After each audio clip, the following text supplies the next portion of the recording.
Hello everyone, आज हम जो स्टॉक रिव्यू करने वाले हैं L&T फाइनेंस लिमिटेड।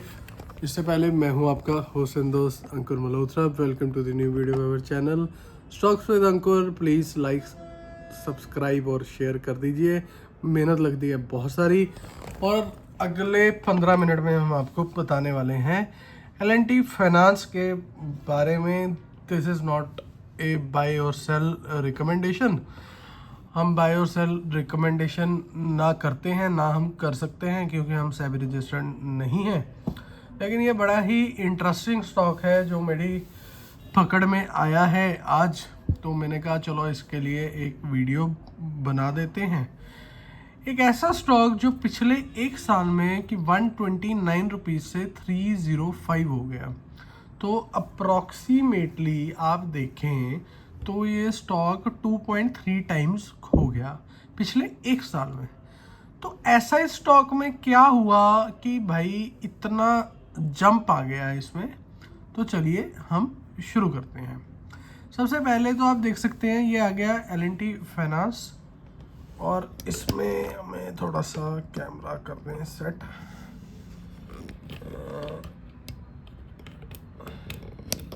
यहाँ पर ठीक है। तो इसमें आप देख सकते हैं कि 129 से स्टॉक चला गया 305 में। जब ये नवंबर 24 में ये स्टॉक की 129 था, तब भी ये स्टॉक परफॉर्मेंस मतलब कंपनी की ठीक थी और आज भी ठीक है। तो आगे जानते हैं हुआ क्या जो ये स्टॉक 2.3 टाइम्स ये स्टॉक हो गया।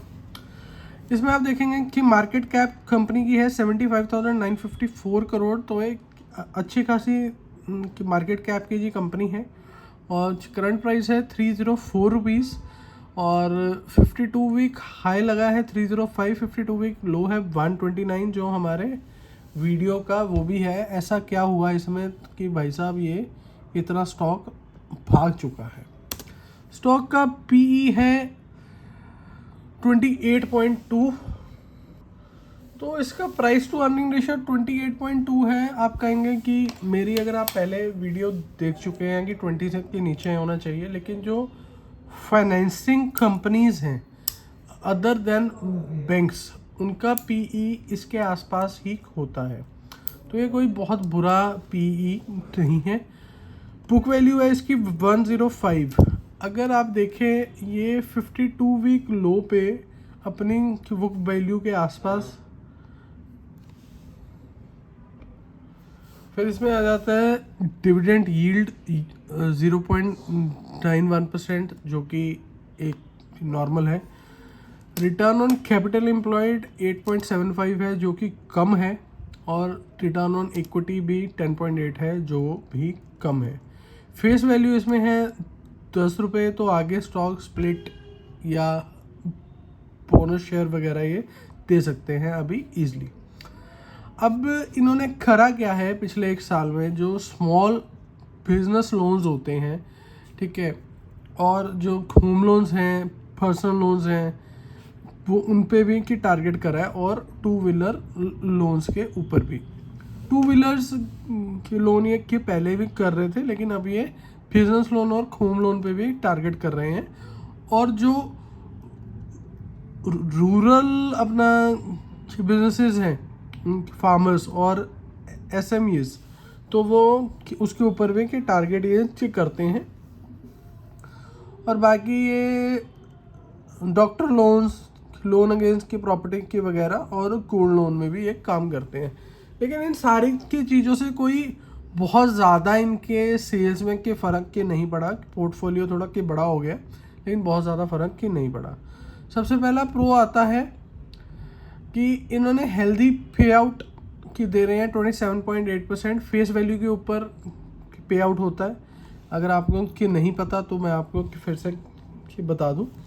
और कॉन्स में ये आप देख सकते हैं कि ये अपने 2.88 टाइम्स की बुक वैल्यू पे के ट्रेड कर रहा है। ये कोई कि बहुत बुरा अच्छी कौन नहीं है, पता नहीं सिस्टम भी ना कई बार क्या क्या जनरेट कर देता है। और कंपनी का लो इंटरेस्ट कवरेज की रेशो है। ये कौन है, कंपनी पिछले 5 सालों से 2.46% ही ग्रो कर पाई है सेल्स में। ये मैं बात आपको कह रहा था, कंपनी ने अपना पोर्टफोलियो तो वर्सेटाइल कर लिया, लेकिन ग्रोथ कोई की बहुत ज़्यादा आई नहीं है। और पिछले 3 सालों में रिटर्न ऑन इक्विटी 7.3% ही है, जो कि बहुत कम मानी जाती है, और कंपनी की कैपिटलाइजेशन कॉस्ट भी है। तो चलो अब इसके हम टेक्निकल्स में आ जाते हैं। टेक्निकल्स में ये सारी चीज़ें मैं आपको पहले के बता चुका हूँ। अब आप इसके चार्ट को अगर आपकी देखेंगे तो यही मैं जो आपको बता रहा था कि आप देखेंगे तो यहाँ पर ये 130 कि 140 के आसपास था, ठीक है, और आज ये कहीं आपका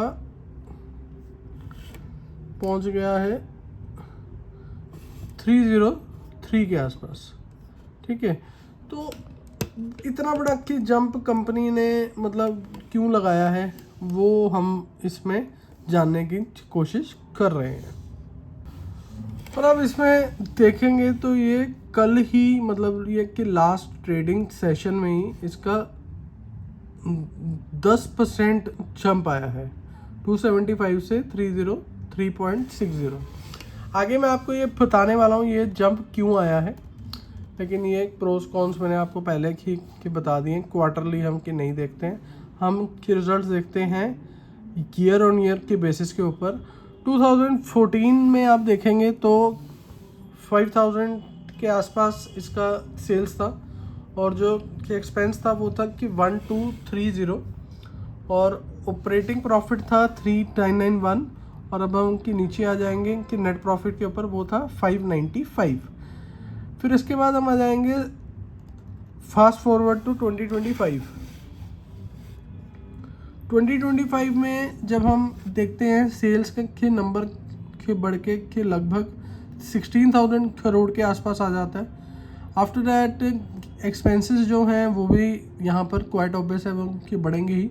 6304 operating profit is 9621 and profit before tax is 3491 and the net profit is 2643। आप 2014 से अगर कंपेयर करेंगे तो 595 करोड़ से 2643 आ जाएगा। लेकिन अगर आप कि लास्ट ईयर से कंपेयर करेंगे, हम जहाँ से इसकी रैली देख रहे हैं वहाँ से कोई बहुत मेजर फ़र्क नहीं है। 300 करोड़ रुपए ही कंपनी ने और ज़्यादा करे हैं। रिटर्न ऑन की इक्विटी आप पिछले कि 10 सालों की आप देखेंगे तो वो 9% रहेगी।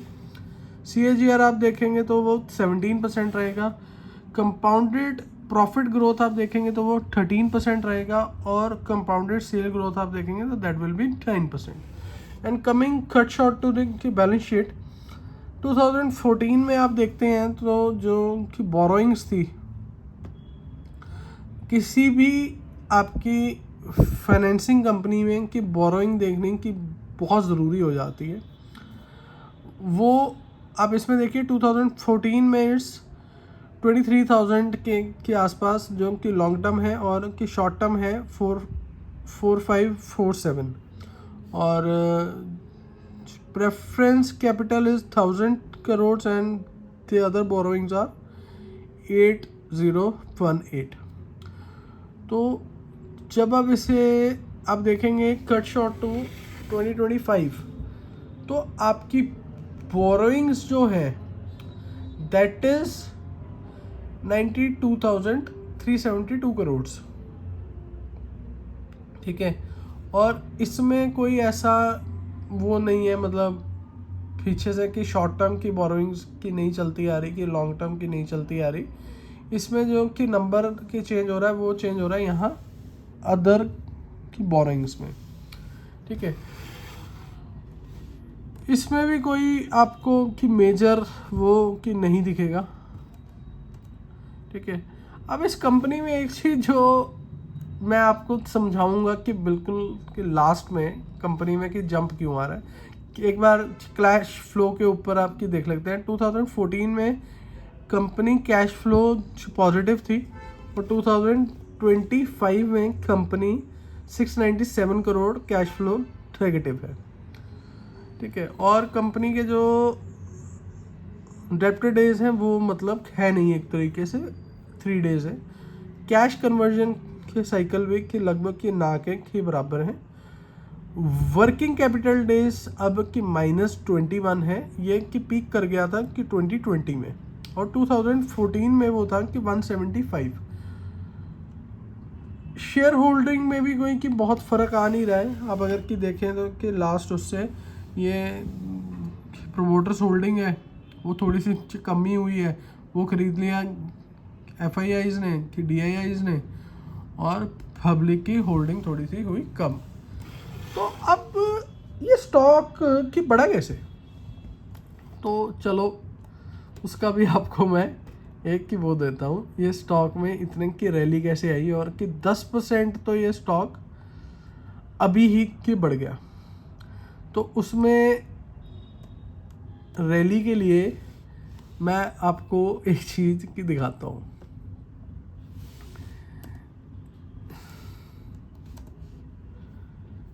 ये देखेंगे आप 10% स्टॉक की बढ़ा है, और स्टॉक की बढ़ा है क्योंकि इन्होंने ये बोला है कि अक्टूबर में, मैं अभी आपको बढ़ाता हूँ,